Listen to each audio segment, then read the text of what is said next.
Welcome to British Royal Family Updates. King Charles would welcome the Sussexes back into the royal fold, a close friend of the King has claimed days after Queen spoke to King Charles and Dream. Sorry for interrupting. Before we continue, if you're new to a channel, please subscribe and turn on the notification bell for more updates, thank you. King Charles would welcome a reconciliation with Harry and Meghan, a friend of the King and Queen Camilla has claimed. The revelation comes less than a week after Prince Harry made the trip back to the UK to see his father get crowned on May the 6th.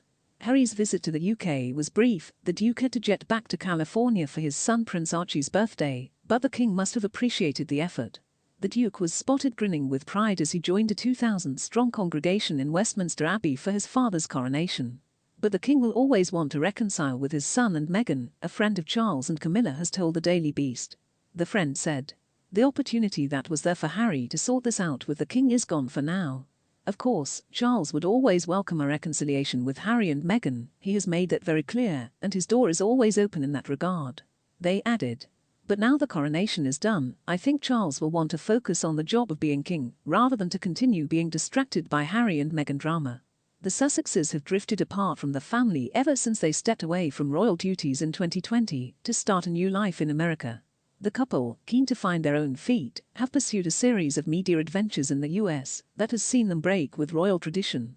In his tale memoir Spare, Harry provided fresh insights into life as a royal, making claims about other senior members of the family, such as his brother Prince William. The Duke and Duchesses may have broken royal protocol, but the King's coronation signaled that the institution will always welcome them back into the fold.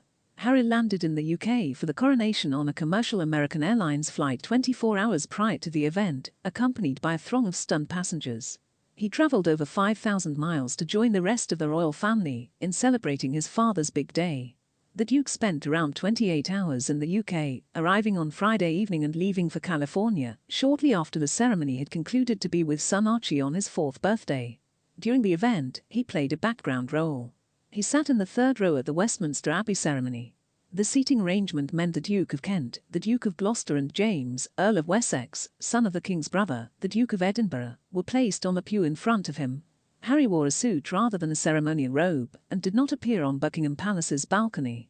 During the service, as the congregation paid homage to the King, Harry was seen, along with the other royals around him, speaking the words, "God save King Charles. Long live King Charles. May the King live forever." His wife Meghan and their children, Archie and Princess Lilibet, stayed behind in California for Archie's birthday.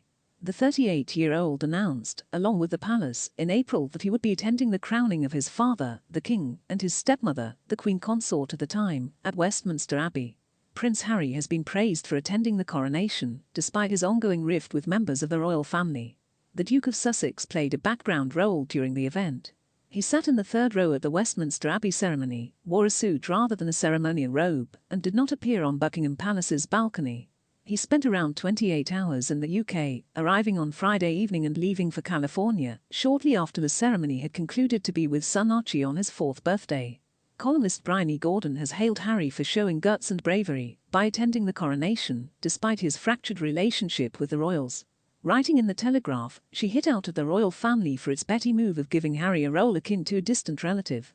She said, "A working royal he may not be, but Prince Harry will always be the King's youngest son, his darling boy." It seemed petty, then, to welcome the Duke as if he were a distant relative, especially when you consider his crime. Standing up for his wife when he felt nobody else would. Ms. Gordon added that Harry managed the trying circumstances admirably on a bittersweet day, where he also got to see his nephew and future king, Prince George, act as page boy. On Harry's invitation to the lunch, which he reportedly declined, Ms. Gordon argued the palace's offering was surely only ever about optics, with the team at Buckingham Palace knowing full well the Duke's priority was getting back to the US to see his son, so he could wish him a happy birthday.